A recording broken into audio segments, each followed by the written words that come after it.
There is no denying it. Pokemon Generation 1 is one of the best games ever made. Certainly one of the best RPGs, and certainly the game that kickstarted the biggest media franchise on the planet.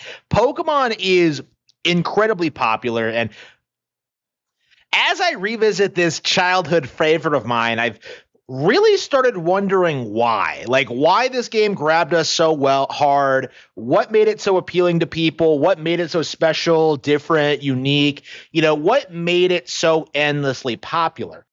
I think a lot of people remember Pokemania and like the popularity of the anime and just how cool it was to trade Pokemon with your friends, all the toys. Like it was just this really legit cultural phenomenon. And we haven't really seen anything like it since. I feel as if this is a topic that's been beaten to death over the years. People have talked and discussed this. People have talked about how, the anime was a big deal when it came out, how it promoted the games, how that led into the TCG, and that was something that, you could take on the playground with you and show your friends or something. Like there was a variety of different ways to enjoy Pokemon, and all of it was exceedingly high quality. I think it's actually pretty common for fans to get into the brand through a lot of different ways, whether it's through the anime or the games or the TCG even. Like, I feel like a lot of different players growing up had completely different experiences with Pokemon. If you jumped on with Gen 2, you're going to have a wildly different experience than someone who jumped in with Gen 1.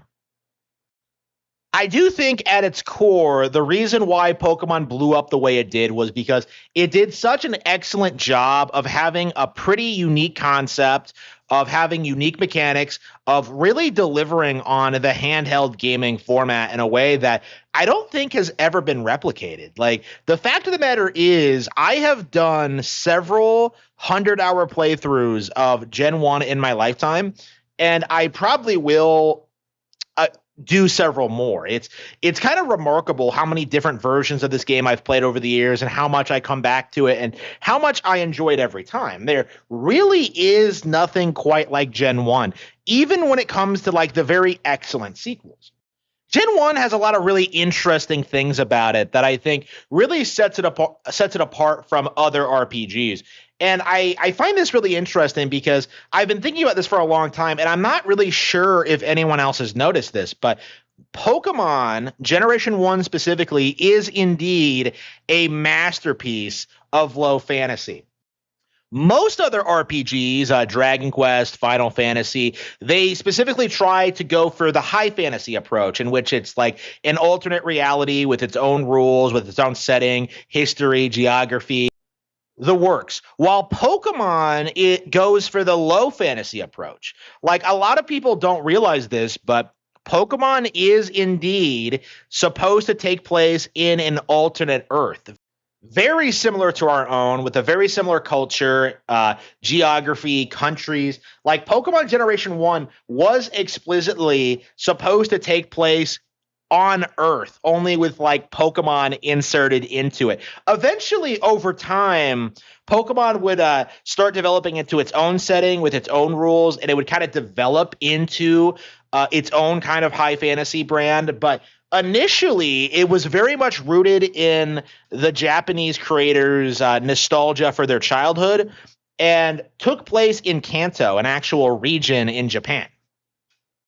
There are a lot of references to this in the games, like how Lieutenant Surge is from America and how Mew was found in South America. Like, there's all these references and acknowledgments to like real world concepts, animals, locations that really specifically classify Pokemon Generation 1 as a low fantasy.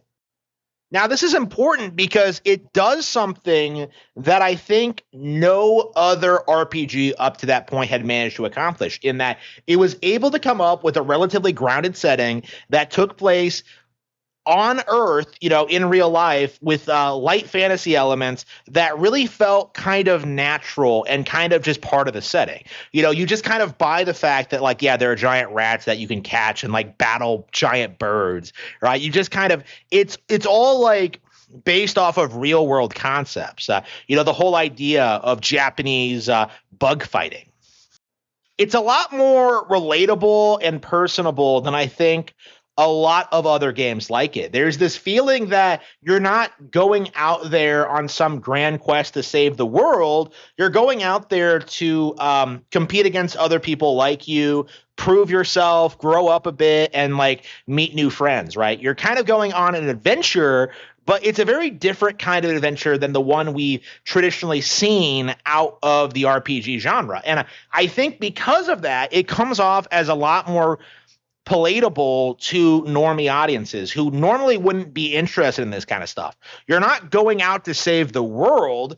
You are just trying to be the best there ever was. And to be the best there ever was, that can mean a lot of things. You could like specialize in specific types of Pokemon. You can try to catch them all. You can try to beat the game. Like a lot of people really approach the game in radically different ways. Like it really does feel like this game was this like crazy labyrinth of like secrets and things to find, collect, use, right? Like everyone has all this like all these memories of just figuring things out and like exploring and like their mindset to approaching certain situations. Like the game really captures your imagination in a way that I don't think a lot of other games do. In a sense, I feel like Pokemon is this perfect blend of like hardcore and casual, where you can kind of get try hard about it and like optimize your team and trick everything out and like have this like killer group, or you could just like stick with the team that you like and just kind of like play the game casually and just try to win with like whatever. Like it's very, very flexible in that way.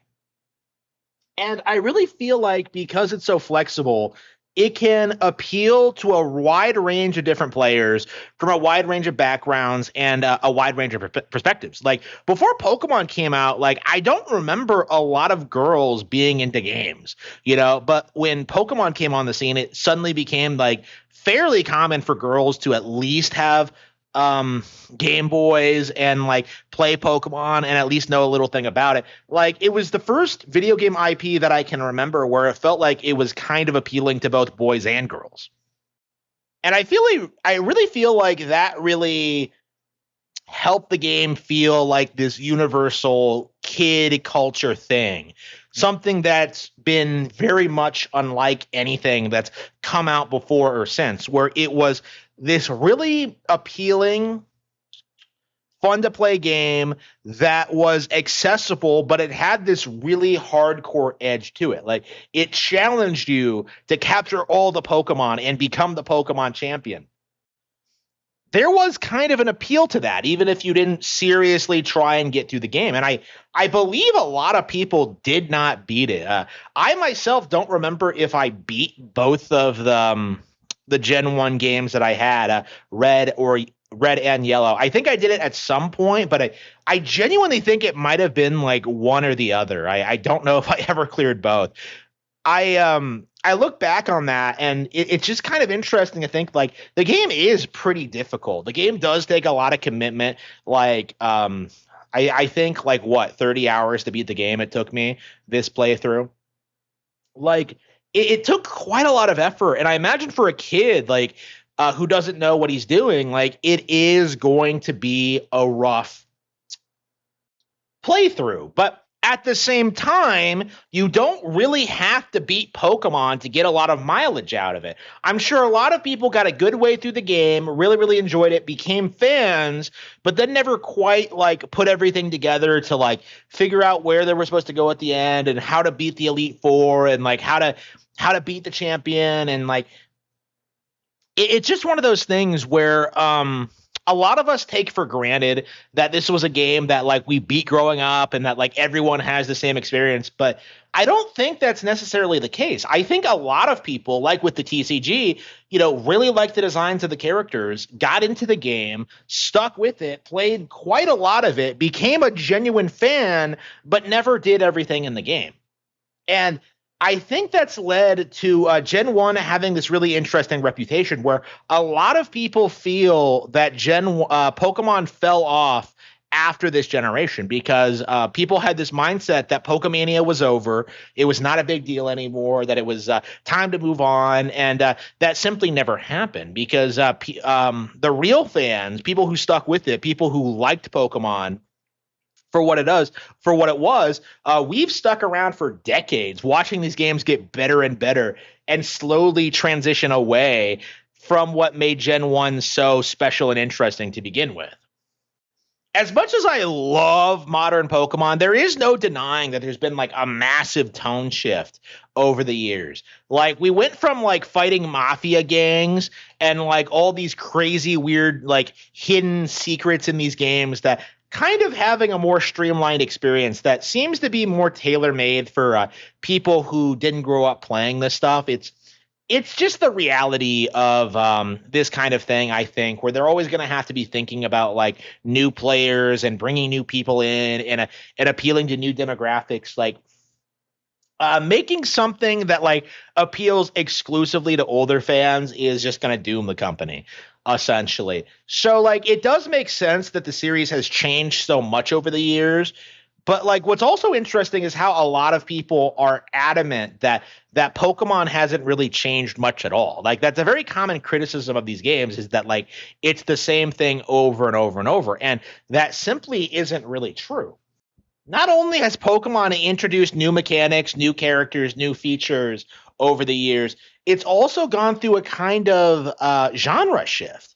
It went from being this low fantasy thing to being this like high fantasy epic adventure thing with these anime plot lines and like these crazy attacks and like these crazy situations that would never have happened in the original games. And in a lot of ways you could argue that the series is missing that spark that made it interesting to begin with, but in my opinion, it feels like this was just a natural progression. Instead of like trying to like obsessively keep the series grounded, the developers decided that, like, yeah, we're going to have Pokemon do more interesting things in the setting. They're going to have a more varied history. We're going to remove all references to real world animals. We're going to like create our own fictional universe that splits off from Gen 1. And we're just going to ignore all that real world stuff. And like, it's very interesting because I think they did it very well and very cleverly, where like, I think a lot of this stuff is still canon, right? They certainly don't try and write this off or ignore it or like erase it from the anime or whatever. But like the long and short of it is like it's an important part of the franchise's history and help develop the high fantasy stuff that would come later. Like it's very, very interesting to see that like that transition and what it's resulted in. Like we are seeing a lot of wild out there things that simply would not have happened back if they had kept the series more grounded. I don't believe Pokemon will ever return to its low fantasy roots, but I do think it is important that we acknowledge that it's there. And I think fans have done a pretty good job of that over the years. We're always making memes and like making jokes about this, but it really is an important part of the franchise's history. It really is, I think, an integral part as to like what made the series so successful to begin with, is that the idea that this could be something that is happening in your backyard, right? You could go out there, observe the natural world, catch a Pokemon, and then go on a crazy adventure, right? Like it just felt real. And in a lot of ways, I feel like the modern Pokemon doesn't quite recapture that feeling, but I don't think it really needs to. I think Pokemon has established its brand now where they don't really need to have like a bunch of kids like fantasizing about being Pokemon masters. Like this is a really interesting thing to think about. And I really want to hear what you think. Please comment below your thoughts on this topic.